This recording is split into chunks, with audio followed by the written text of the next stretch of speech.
to the 58th Annual ISNA Convention.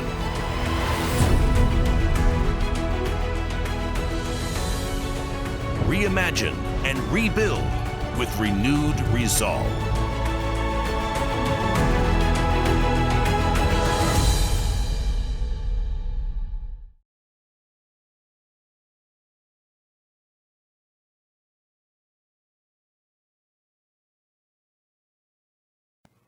Assalamu alaikum. My name is Manzoor Ghori. I am the founder and executive director for Indian Muslim Relief and Charities. Thank you for joining our session, India's Muslims at Risk, Impending Economic and Social Crisis. Please watch this short video to learn more about IMRC and the work we do. Thank you. Population of Muslims of India is 218 million right now. Out of 280 million, 80% of them are below poverty line. They work hard and they earn less than $1 a day. When we started IMRC, it was as a relief organization almost 30 years back. And since then, we have evolved into providing different services. Other than relief, we provide services into education, in healthcare, social welfare, and religious activities. Our mission is very clear: to help Muslims and minorities of India achieve freedom, equality, justice as citizens of India. We are trying to build 100 quality educational institutions in these slum areas. Many of these students are farm workers, laborers, rickshaw drivers, and when these students go to college, become the engineer or MBA, they can change their whole family, they can change the whole village. मेरे गांव में ना बहुत कम लड़कियां पढ़ी लिखी, लड़कियां क्या, लड़के भी नहीं पढ़े लिखे, पढ़ाई क्या है वो जानते ही तक नहीं है. If they learn something, they can understand something, they can read something, they can protect themselves, they can take care of themselves, they can look after their property. They will not be exploited by the society. A suburb of Hyderabad, it's called Moinabad. That's where we started out first with the orphanage, and then following that, we have opened up a very class, state-of-the-art high school, recently getting permission for changing it into a junior college, and inshallah very soon we will have a college of education right there at those premises. ये हम पढ़ा रहे हैं कि हम कुछ नहीं जाने लेकिन बच्चे हमारे जान जाएं दुनिया क्या है. मैं चाहती हूँ मेरे गांव में ना पढ़ाई के लिमिटेड कुछ ज़्यादा हो जाए, क्योंकि यहाँ पता है किला कहाँ कहते हैं कि मतलब बहुत ज़्यादा ऊंचे लेवल का है, तो इसलिए मतलब आता नहीं, कोई देख के डर जाते हैं लोग. GIT is one campus, one entity, but the impact would be the entire country, because we have students from West Bengal, from Assam, from Jharkhand, from Bihar, from UP, Rajasthan, Jammu Kashmir. I can assure that these financials are being used for real purposes. It's not only a day story that you are feeding to a person, but it's a long-term kind of benefits. We are looking at orphanages, and this year we have embarked on sponsoring 1,000 orphans throughout India right now. So we are selecting different states, and we are visiting to find out what condition they are in and what needs to be improved and how can we sponsor them. The other programs that we are doing are the water wells in villages where people fetch water from a mile or two. So we almost spent a year completely designing this hospital, and started it 2 years back. I think sight is the most important sense that we have. They're sometimes not even aware that it could be corrected. Education and surgeries, cataract surgery is actually a life-changing surgery for the patients. We're doing tons of work, tons, literally, in every field, whether it be education, whether it be healthcare, whether it be social welfare, whether it be religious type of work, whatever work that we are doing. Nobody else is providing that services in states. We are the only ones. IMRC is the only organization that is providing complete 360, so to say, services from birth to death. I mean, without our donors, we cannot do this work. It's purely donor-based. 100% goes for the charity we collect. There's no overhead. For example, if you pay zakat, sadaqah, or feeding, all of it, the money goes to 100%. There is no other charity, to my knowledge, which gives 100% of the donation back.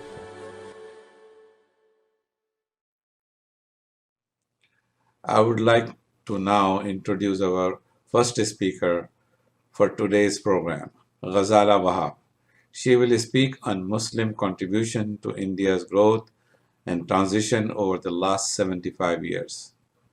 Ghazala is the executive director at Force, a monthly news magazine on the national security based in Delhi, India, and author of an award-winning book, Born a Muslim. She touches on what it means to live as a Muslim with the fear of violence and humiliation in today's India, and why she is hopeful amid of Islamophobia. Please welcome Ghazala Wahab. Good morning. It's my pleasure to be here talking to this august audience. Thank you, ISNA and IMRC, for giving me this opportunity. I was told to talk about situating the state of Indian Muslims both in contemporary India as well as how the situation has evolved post-independence. I feel that the biggest challenge that the Muslim community in India is facing today is the deliberate, concerted disinformation campaign against them, which is used to vilify, not only vilify them, but also to antagonize the majority against them. Before I go any further, I would like to read a small passage from my book, Born a Muslim, and this is the book that has come out, and I suppose this is the reason I was asked to speak here. So the passage that I'm reading kind of put in context why I am saying that the campaign of disinformation against Muslims has followed a proper strategy and modus operandi. Savarkar and other Hindu ideologues like Lala Lajpat Rai and Bipin Chandra Pal were taken over by Mazzini's zeal and conflation of religion with nationalism. Lala Lajpat Rai explicitly identified Mazzini as a founder of a new religion, whose creed of nationality, liberty and unity were to be practiced with blood and martyrdom. Applying Mazzini's template to India, Savarkar identified Muslims and not the British as the enemy for four probable reasons. The first was a loss of power. Just as the Muslims found themselves powerless and victimized after 1857, some sections of Hindus, especially the Brahmins, had felt the same sense of powerlessness with the arrival of the Muslims. The invaders didn't bother them so much. They came, plundered and went away. In fact, the invaders came in handy when the narration of cruelty had to be built. However, those who stayed back to make India their home, founded new empires and created their own kind of social structures were the disruptors, as they co-opted the local Hindus, mainly non-Brahmins, in their enterprises and perpetuated the powerlessness of the Brahmin class. This is the reason the Hindu right-wing movement in India, whether the Hindu Mahasabha, whose member Nathuram Godse assassinated Mahatma Gandhi on 30th January 1948, or the RSS, has been spearheaded by Brahmins, the caste that was the first to adopt an English education and a westernized lifestyle, because they suffered from what V.S. Naipaul called an amalgam of self-adoration and self-contempt. A consequence of this was the deliberate vilification of the Muslims, propelled by social and economic insecurities. Savarkar's mission to Hinduize all politics and militarize Hindudom was inspired by Hitler and the Nazis. A nation is formed, Savarkar wrote in 1938, by a majority living therein. What did the Jews do in Germany? They, being in minority, were driven out from Germany. Admiration for Nazi Germany was widely shared among Hindu nationalists at the end of the 1930s. In his manifesto, We or Our Nationhood Defined, Golwarkar, Sar-Sanchalak of the RSS from 1940 to 1973, asserted that India was Hindustan, a land of Hindus where Jews and Parsis were guests and Muslims and Christians invaders. The second reason Muslims were targeted was because of the collapse of the Mughal Empire and British reprisals after the revolt of 1857. Muslims as a community were considerably weakened and insecure. They were an easy enemy to take on. 3. Given the global rivalry between Christianity and Islam, there was a case for Hindu-British partnership against the Muslims. And 4. the long history of Muslim rule, running into several centuries, had greater potential for revision and distortion to build the narrative of unending Hindu victimhood. To this end, writes Mishra, Savarkar built a lurid narrative of Muslims humiliating Hindus, but he also played up Muslims' fierce unity of faith, that social cohesion and valorous fervour which made them a body so irresistible. He gushed enviously about the Prophet and the world dissemination of Islam through a deft use of the sword. These were not just theoretical matters. Once this idea was accepted that the Muslims are going to be the new enemy, a concerted program of disinformation started. It had 3 layers to it.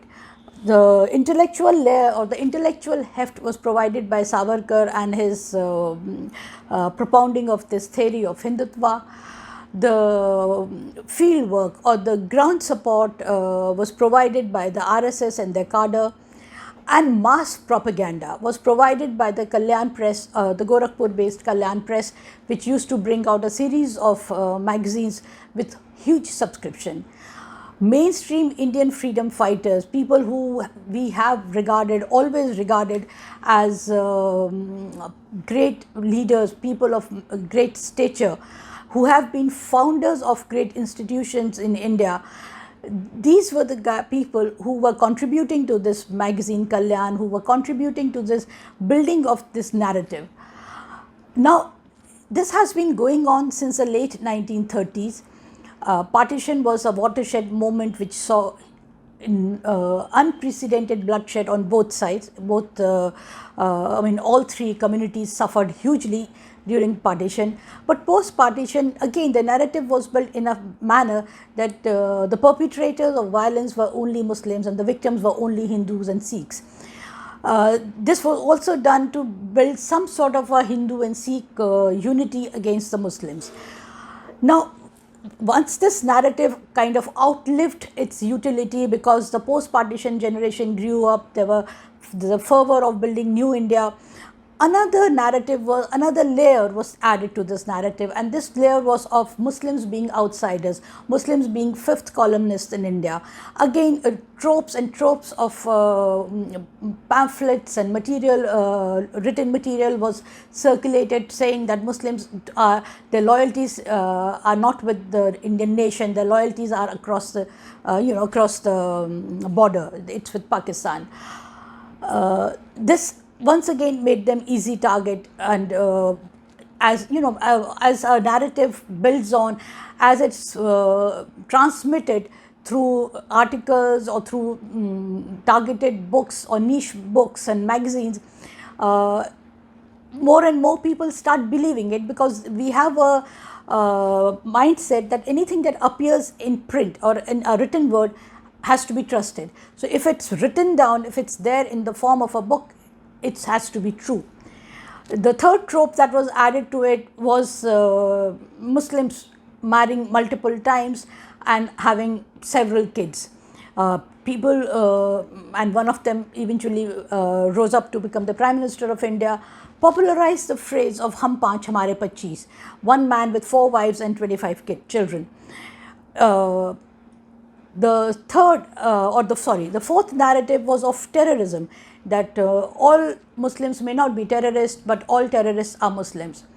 And the overarching umbrella under which all these narratives thrived was that of Muslim appeasement. So though, despite Muslims being such a huge threat to national security, all governments have been appeasing them and are not cognizant or are not taking cognizance of the fact that these are the enemy number 1. Today, why I'm talking about this? Because now you don't have to look up a book, you don't have to go buy a book to read about how bad Muslims in India are. Today, because of social media and personal social media, which is things like WhatsApp or emails, this is being disseminated at a widespread level. People sitting at home, people sitting in their workplaces, they just read this on their phones, and when a message is being forwarded multiple times, a certain credibility is then associated with it. And when a person of certain repute forwards it, you automatically associate it with credibility. You believe that if somebody so and so is saying there is merit in this. The consequence of all this is today Muslims have been reduced to a semi-human state. They have been dehumanized so much that violence against them doesn't shake a person's conscience. You do not think twice before hitting somebody just because he's a Muslim, because you feel that in any case he's less than human, because you've read such vile things about this person and you believe all those vile things. So my suggestion at this forum is that while a lot of charity is being done by your organizations, I believe, I am told that you do research work, you contribute to charity during Ramzan, you do a lot of things. I think there is a need to invest in a positive campaign for the Muslims. There is a need to invest in a program which disseminates correct information, which debunks the negative or vicious campaign against them. There are a lot of organizations in India which are in the business of debunking fake news. But obviously they have limited reach and their objective is only to debunk fake news. So they have committed manpower, they have committed resources focused only on that. But they need help. And more than that, we need a bigger umbrella, a bigger organization which can debunk this disinformation campaign against Muslims at the most basic level.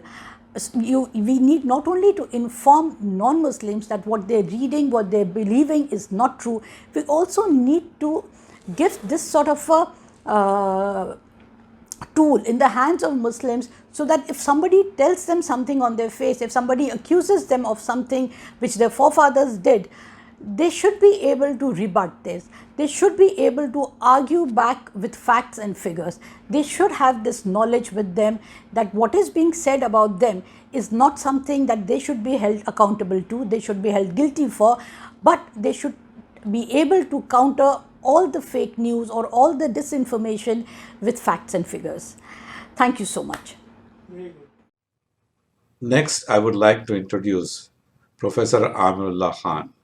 He will be speaking on the impact of COVID-19 on education and economic growth in India. Dr. Amirullah Khan is a development economist, former civil servant, and professor of economics. He teaches at the Indian School of Business and also at Nalsar in Hyderabad. Dr. Khan has previously worked as head of strategy at the Bill and Melinda Gates Foundation and executive director at Encyclopedia Britannica.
Police आती थी डंडा लेके और कहती थी तुम लोग जा नहीं पाओगे बॉर्डर पर और तुमको डंडे पड़ेंगे। चप्पल जूते हराए के टूट के पैदल चलते चलते गए तो भूखे कैसे, वहाँ कहाँ खाना पानी भरा, शायद पैसा नहीं तो खाना नहीं। Assalamu alaikum and good morning to all of you. What I'm going to talk about today is the impact that COVID-19 had on India's economy in general and India's education sector in particular. In terms of the people who got affected, everybody did, the poor did too, and the focus in this talk is going to be on how the Muslim Indian fared during COVID and after. To put it into context, we've had an enormous number of people getting infected. We now have in official data about 500,000 people dead, and estimates are that the actual number could be at least 10 times this number of 500,000. So we did lose a large number of people who lost their lives and a large number of people who went into poverty because of acute hospitalization and hospitalization charges. The horror stories that you're familiar with were those of hospitals overcrowded, of parking lots with patients dying there, of oxygen running out, of drugs running out, of people who couldn't get buried or get burned after they were dead, bodies getting washed up in rivers everywhere. The story was really out of some horrible, tragic film. The events start actually a little before COVID. And this is what I want to highlight today. The fact is that the Indian economy was going downhill in the year 2019. By December of 2019, we had a highest number of unemployed in the country ever. The general unemployment level had climbed up to nearly 9%. Educated unemployment had climbed up to about 20%. Unprecedented. With COVID, the bottom just caved out and the economy went into a tailspin. In March 2020, the Prime Minister announced a lockdown, or what he called a curfew, asking all businesses to stop within 4 hours. So everything just stood still. Trucks stopped halfway through their journeys, shutters were half down, shops and establishments were closed without any notice, and therefore what resulted in April was absolutely unprecedented levels of contraction of the economy. The Indian economy in the first quarter contracted by 24%. And this resulted in large-scale unemployment, as is bound to happen, in shortage of supplies, in stockouts, and people running helter and skelter to buy daily ration and food. In all this, what we saw first was something that we were not prepared to see at all. And you would have seen those images. Some of those images are here for you to see, where you find millions of people. You know, there are various estimates. Some estimate that 60 million, some say about 100 million people started walking back home because they were no longer welcome in cities. They were asked to go away, or they were just shunned and shut out, and therefore they began going back in a situation where all trains were cancelled, buses were held up, there was absolutely no public transport. And these people were walking back home or cycling back home, often entering into arguments with police bodies who were making them stop at state borders. So this was something that we had never seen. You know, during partition, a few million people had gone across the border, but this was at least 50 times that number, and several people died during this journey. That was one aspect of the lockdown. The other aspect of the lockdown was that people had no money, their wages were gone.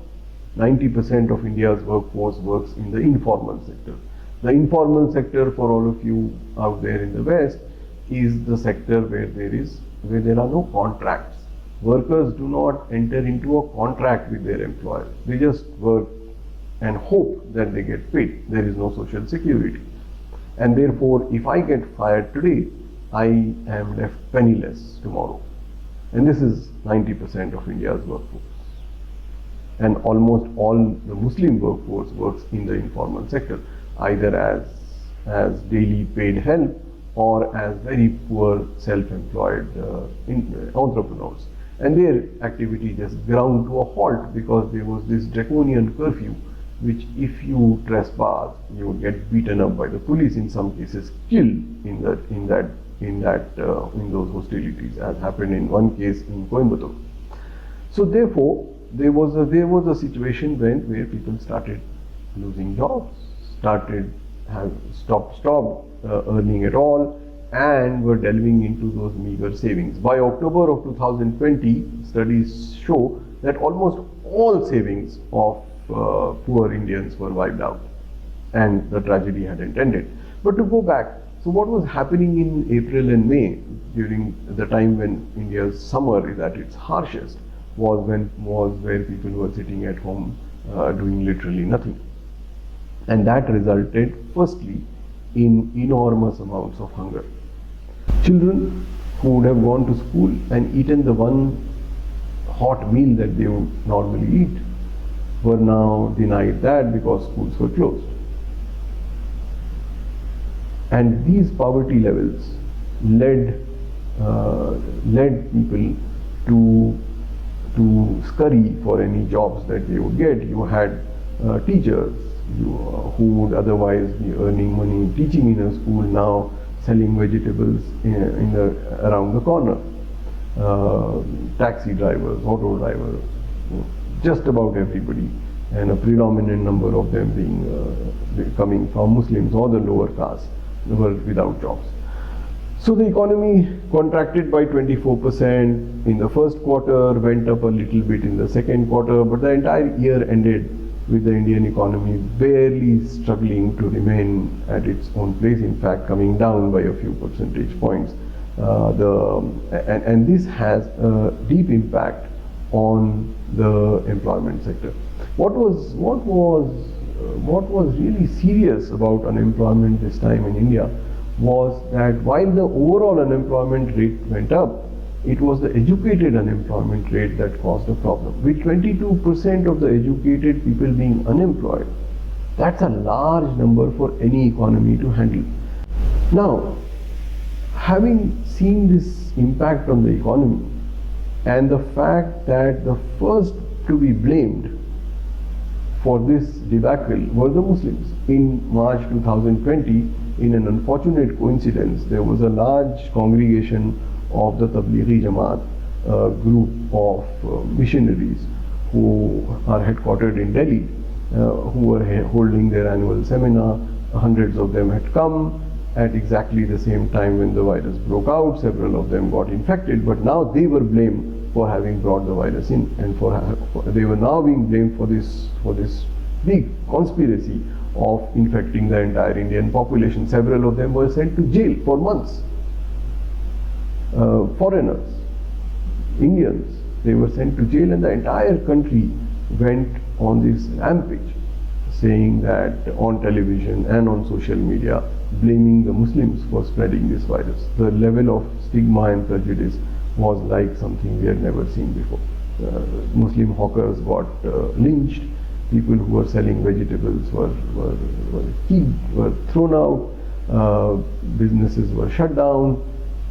Absolutely innocent people were beaten up at various places because they happened to be Muslim and because Muslims were supposed to be transmitting this virus, a theory that later proved to be completely bogus when large congregations were held for non-Muslim festivals, for political events, for the big election that happened in Bengal, and that transmitted the disease like it had never transmitted before. But obviously that was ignored, and the whole focus at that time remained on the Muslim. Now it is all forgotten, but that kind of stigma and prejudice that we saw in April of 2020 was simply nasty. That's as far as livelihoods and the economy is concerned. The economy is still struggling. Most of our sectors are doing badly. The transportation, the airline sector, the services sector is in bad shape, and India will take, by any estimate, at least 3 years to recover to the state that it was in 2019. So it's a long haul there. But the sector that I want to get your attention to in the last couple of minutes that I have is the sector that suffered quietly and did not get noticed. And that sector is the education sector. One of the first sectors that we closed down when we declared that hurried lockdown was the education sector. Just closed down every school and education institution in the country. Even now they are closed. We opened cinema halls, we opened swimming pools, we opened all liquor bars and wine shops, but we haven't opened schools yet. What happens when schools are closed? 200 million children who go to school now have nowhere to go to. They stay in their small one room houses with several other people, often getting abused and often being asked to do chores that are very, very difficult. And these children, who, as I said earlier, did not even have the single meal that they would have earlier, also found that they could not access open grounds, they could not access any learning, and what was forced upon them was this real rather shameless facade of online education. In a country where 40% of us have smartphones, where less than 20% of us have any tablet or laptop, it was really a joke to have everybody go online and study. At best, in progressive states like Telangana and Gujarat, you had 20% students having any access to bandwidth or to a machine. The rest of the country really played out this game of teachers teaching on platforms like Zoom and WebEx and students pretending to study. Several of them dropped out. The UNESCO estimates that about 25 million children would have dropped out of school across the world, a majority of them being Indian and a majority of them therefore being Muslims. They would drop out and most of these will never come back to school. Those that stayed, they have gone back, they have receded. And again, a number of studies show how students lost out on mathematical ability, on linguistic ability, which they will possibly never recover. So the issue is that today we are seeing a situation where the economy is in bad shape, the education sector is shut, and a large number of Muslim children are out there on the streets, either helping their jobless parents out or just wandering, waiting for a day when all this will end. And therefore, to end, I would like to request all of you who stood by us over the last 1.5 years by sending your money, your prayers, etc., to double that effort now. So it's going to take a long while for us to get things to normal. You will still have to continue to pay students their fee to get back to school, people who have lost their livelihoods to have some money to live by, and to pay for those children who need to go and buy their books and buy their shoes to get back to school. This battle is far from over yet. In fact, the more difficult time is going to be the next couple of years. I do hope, however, that by the time we meet in the next convention, we will have some good news to give you. But apologies for the fact that at the moment it is all very grim and very bleak. Thank you. जब हुआ चले तो ना हुआ खुश रहन ना हिया खुश हैं जब कोई काम ना हो तो खुश का होगा। अगर उनको प्रॉब्लम थी हम लोग को ऐसे भेजने में तो ट्रेन चालू करते।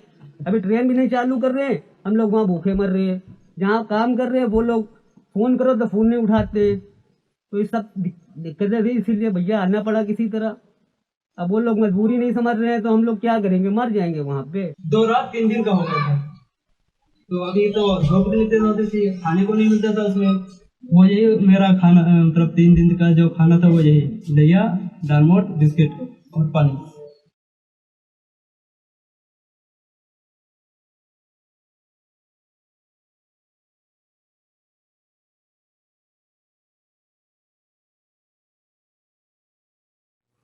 Next, I would like to introduce Dr. Muqtadar Khan. He will be speaking on present policies and its impact on India's Muslim. Dr. Muqtadar Khan is a professor in the Department of Political Science and International Relations at the University of Delaware. He was the academic director of the U.S. State Department's National Security Institute and is the academic director of American Foreign Policy Institute at the University of Delaware. He was a senior non-residence fellow of the Brookings Institute and is the author of several books, including the award-winning book Islam and Good Governance, Political Philosophy of Ihsan.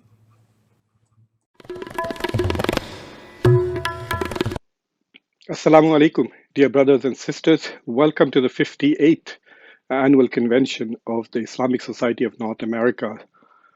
This is one of the biggest, if not the biggest, Muslim gathering every year. It has been so for decades. And I'm delighted to speak to you all again.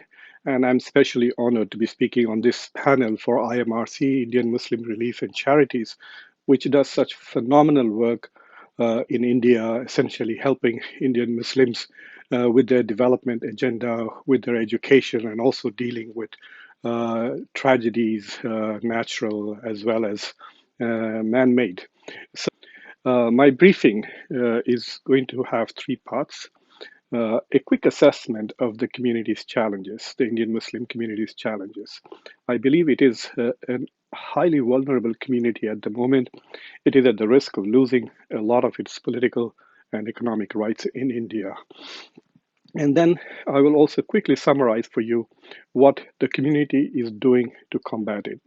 That is, what are Indian Muslims themselves doing to address the challenges that they face. And the third part of my presentation will be about what we, Americans, American Muslims of Indian origin, can do for Indian Muslims. The American Muslim community, mashallah, is an extremely generous and engaged and compassionate community, and we have fought for many causes everywhere, both at home and abroad. And I also hope that they will pay equal attention to the challenges that Indian Muslims are facing. They are not in such dire straits as Uyghur Muslims in China or the Palestinians in Gaza. However, the condition is fast approaching that critical benchmark. The three challenges that Indian Muslims are facing today, I mean, they are facing many, many challenges, but I have put them in three boxes, are economic challenges, security-related challenges, and political challenges. The political challenges essentially are a direct consequence of the Hinduization of Indian culture and politics.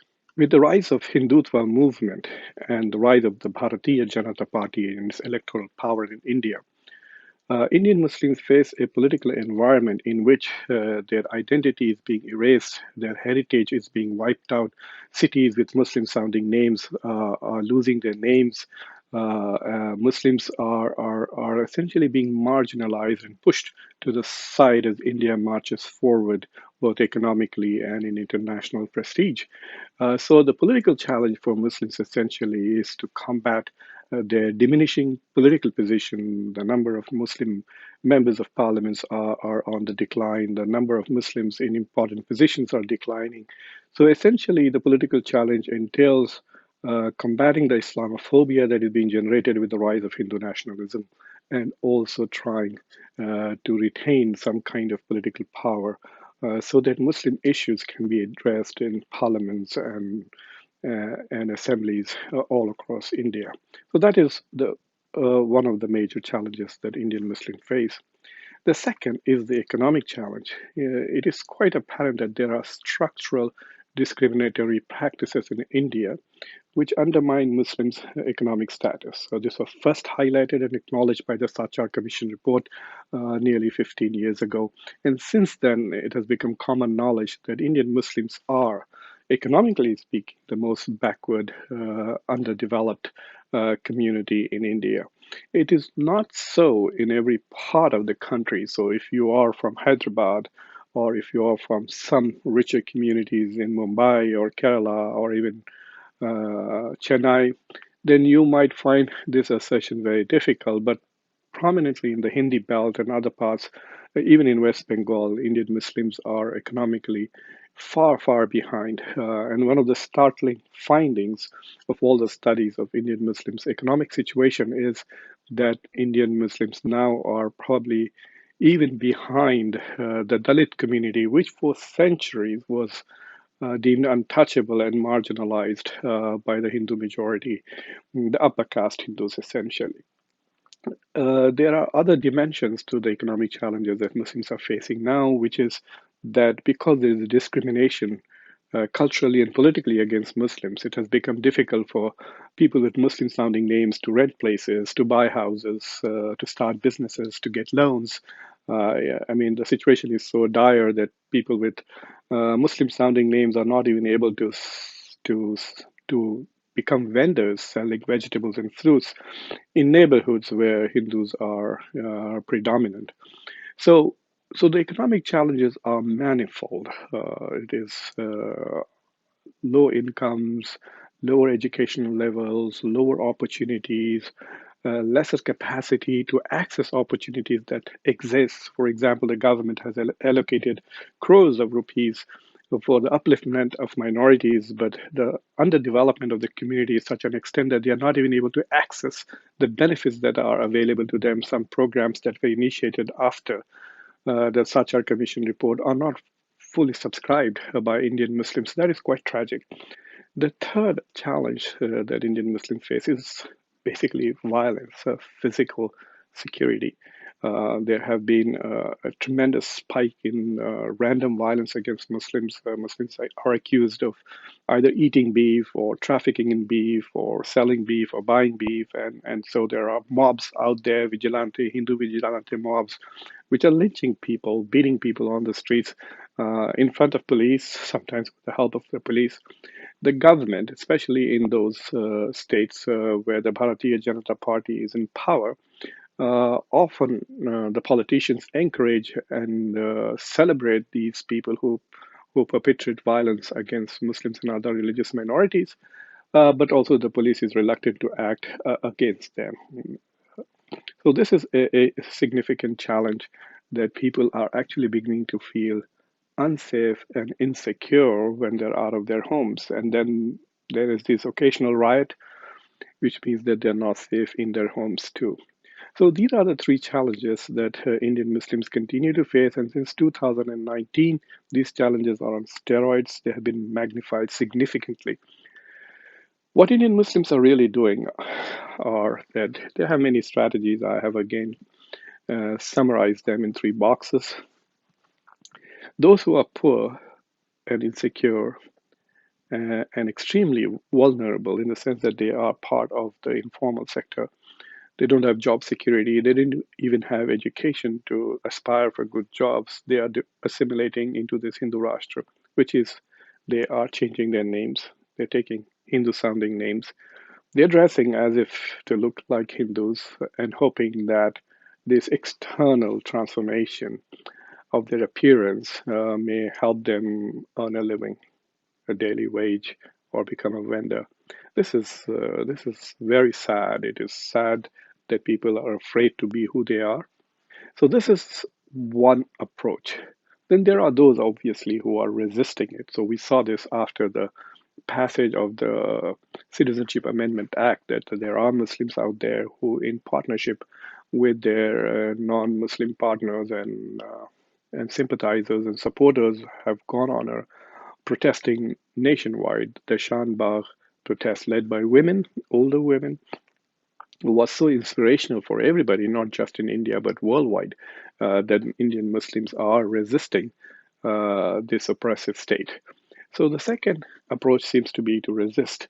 And the resist, I'm happy to say that Indian Muslims have not resorted to violence or terrorism or armed violence, but they are protesting. And in the protest, obviously, there is violence against them by police, and sometimes even Hindu mobs attack them when they are protesting. So the second approach seems to be to resist. The third approach that Indian Muslims have adopted is what I call a smart politics. So this is essentially an electoral strategy where Indian Muslims are aligning with secular forces, with Hindu secular parties, with Hindu intellectuals, with the media, and also parties which are left of center, essentially to defeat the Bharatiya Janata Party at the polls. And the assumption is that if Bharatiya Janata Party is out of power, then the situation would improve. And you can see that in some parts of the country, like in Telangana, in Kerala, in West Bengal, and to some extent in Tamil Nadu, this kind of smart politics has kept BJP out of power and has prevented them from expanding their reach all over the country. While it appears that the smart politics could work, I want to remind the viewers that the Bharatiya Janata Party and Hindu nationalism and Hindutva forces were just as powerful when Bharatiya Janata Party was not in power. This desire for Hindu revivalism, defined as something which is excluding Islam and Muslims.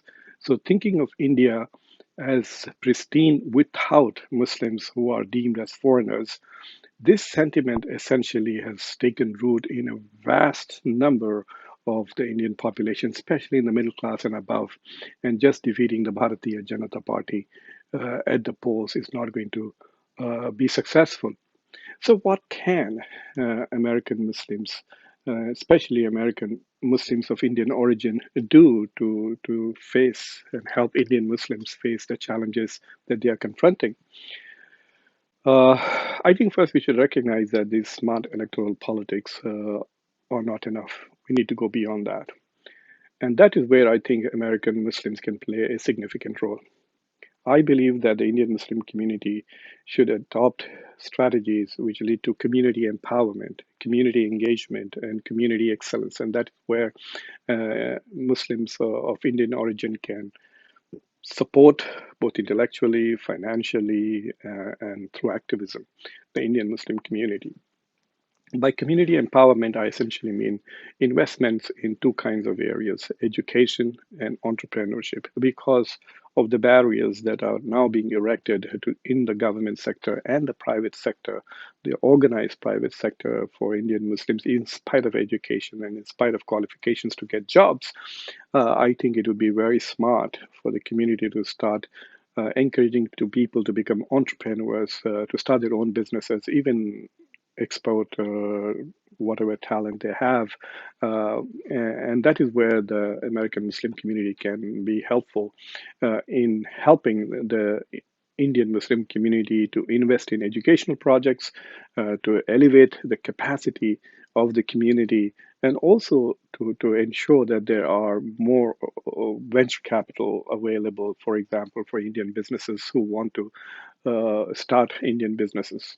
And so encourage both education and entrepreneurship. And I think that will be community empowerment. One other aspect of community empowerment that I think we should do is to help build institutions of civil societies, organizations which are fighting for civil rights, organizations which are fighting against discrimination, organizations which are fighting for women's empowerment, for the uneducated, for children.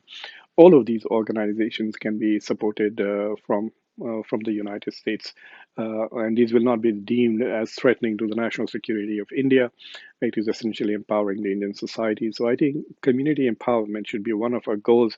And this is where IMRC really comes in. And if you want to initiate projects through IMRC, you can have dedicated projects which are specific, education related, civil society related, and you can raise funds for them, and you can also send funds to IMRC. The second project or second strategy that we can support is community engagement. American Muslims have a lot of experience now with interfaith dialogue and working with different communities. On some projects, we work with conservatives. On some projects, we work with liberals. We work with progressives. The progressive movement in this country is now full of Indian Muslims. Bernie Sanders campaign, you saw how many American Muslims participated in it. So we have now a lot of know-how on community engagement, both in the interfaith as well as in civil rights and political arenas. So I think this knowledge, this technology of community engagement, we need to transfer that to Indian Muslims. We should be able to help run projects and help fund proposals from Indian Muslims which are oriented towards community engagement. And finally, community excellence. I'm a big advocate of ihsan. I've written a book about ihsan. To me, ihsan is excellence, doing beautiful things. Allah subhanahu wa ta'ala says, ahsanu inna allaha yuhibbul muhsinin. Do excellent things, do beautiful things. God loves those who do beautiful things. And so I recommend that it is important for Indian Muslims not only just to try to catch up with other communities when it comes to education, entrepreneurship, etc., but actually to try to excel and outperform and make meritocracy an important element of the Indian Muslim communities. Minorities do very well in democracies when they outperform other communities, especially larger communities. And that is an attitude that we need to help inculcate in Indian Muslims. This approach, which is fatalistic, which essentially may help people become satisfied with whatever condition they live in, but we need to be able to motivate them to aspire for greatness, aspire for excellence, aspire to transcend their economic, their political, their social, their educational, and strive to become the best versions of themselves.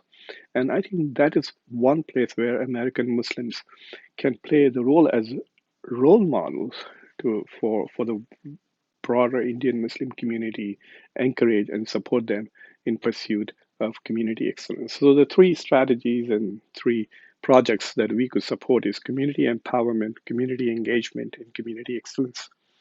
And I think I'm going to be running out of time. I pray to Allah subhanahu wa ta'ala that He keep us all safe from the COVID pandemic, both here and all over the world. And I also pray that those people who are well off and who are enjoying the blessings of God find in their heart the compassion and the empathy for others so that they can reach into their pockets and help others. Thank you very much.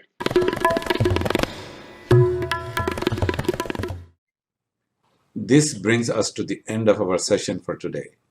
India has many challenges, and our brothers and sisters across India have been denied many of their rights and opportunities for growth. Your support today towards our program enable us to continue our mission, which is to help India's Muslim and minorities achieve security, freedom, justice, and equality, their rights as citizens of India. Our team is on the front line providing with emergency relief and long-term solutions through education, awareness, and most of all, giving them the tools to uplift themselves out of poverty. Your support will make an impact. Please go to imrcusa.org for more information. Thank you. Assalamu alaikum. My name is Ahmed Hassan. In January of 2015, I had the pleasure of joining IMRC on a mission to visit and document their many projects in India. They do it all, opening schools, providing goods, and offering healthcare to people in desperate situations. And their multi-million-dollar endowment eliminates wasteful overhead expenses to ensure that 100% of the proceeds donated are efficiently distributed to those in need.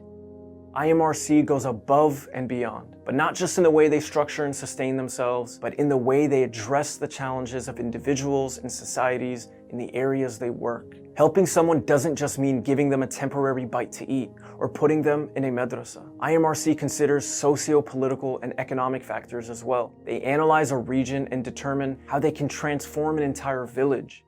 And they do this by asking a very simple question. Where do we want the people we help to be 20 years from now? They start with a child and keep them healthy, safe, and educated. And they invest in that child until adulthood and train them for the job market. They have the poorest kids in the entire world using computers and designing engineering projects by the time they are 20 years old. It truly is a rags to riches story, a poverty to progress pipeline that transforms an individual who will transform their family, which in turn will transform a village and eventually an entire region in just 1 to 2 generations. That is a revolution. For me, it's clear that IMRC is a model for the rest of the country to examine and learn from. Even now, in the midst of a pandemic, IMRC is covering the wages of imams and teachers and providing COVID kits and food supplies on the ground. While vaccines are rolled out here in the US, the rest of the world is still far behind and will continue to deal with the pandemic for years to come. No matter the crisis, IMRC is there offering you an opportunity to help out and give back. Good intentions are not enough. It's about short and long-term master planning, preparation, and above all, execution. IMRC is a lesson in commitment and dedication to excellence and service in organizational affairs. So I urge you all to continue your support for this wonderful organization and take part in the revolution that IMRC has started. Thank you. Assalamu alaikum.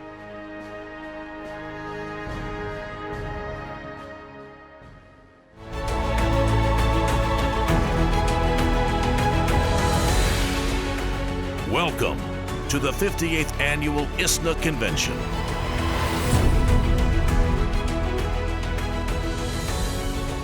Reimagine and rebuild with renewed resolve.